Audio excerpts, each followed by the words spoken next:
సాధారణంగా హీరోలకు అభిమానులు ఉంటారు. వామపక్షాలు లేదంటే హేతువాదులు, నాస్తికులు ఇట్లాంటి వాళ్ళు ఏ హీరోల్ని అభిమానించరు, హీరోయిన్‌ని అభిమానించరు. ఈవెన్ వాళ్ళ తరపున సినిమాలు చేసేటటువంటి ఆర్. నారాయణమూర్తి లాంటోళ్ళని కూడా ఏమి అభిమానించరు, ప్రేమించరు. అదొక లోకం, అదో ప్రపంచం వాళ్ళది. వాళ్ళందరూ కూడా ప్రకాష్ రాజ్‌ని అభిమానిస్తున్నారు, ప్రేమిస్తున్నారు. అద్భుతంగా మాట్లాడుతున్నాడు.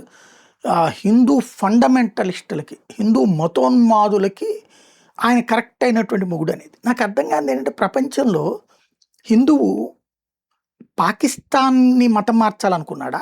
బంగ్లాదేశ్‌ని మతం మార్చాలనుకున్నాడా? అమెరికాని మతం మార్చాలనుకున్నాడా? అయ్యా మీరు మీ మత దేవుళ్ళు మంచోళ్ళు గాదు.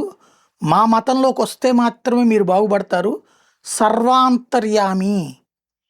ముల్లోకాలకి మా దేవుడే ఆది.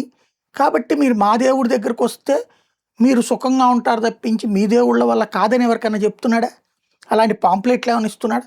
లేదా మనకి ఇక్కడ అన్నదానాల దగ్గర నుంచి అనేక దానాలు చేస్తుంటారు గుళ్ళల్లో.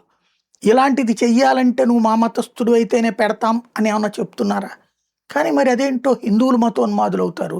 ఆయుధాలు పట్టుకుని ప్రజల ప్రాణాలు తీసేటటువంటోళ్ళు, మనకి సంబంధించినటువంటి అవసరాన్ని అడ్డుపెట్టుకుని మతం మార్చేటటువంటి వాళ్ళు మాత్రం సరైనటువంటోళ్ళని భావించేటటువంటి ప్రకాష్ రాజ్ నిజంగా మంచోడే. ఎందుకంటే హిందుత్వంలోని డొల్లతనాన్ని, ఇలాంటి సందర్భాల్లో హిందువులు ఏకీకృతం కాలేకపోవడాన్ని చక్కగా ఎక్స్‌ప్రెస్ చేస్తున్నాడు. ఉండాలి అట్లాంటోడు.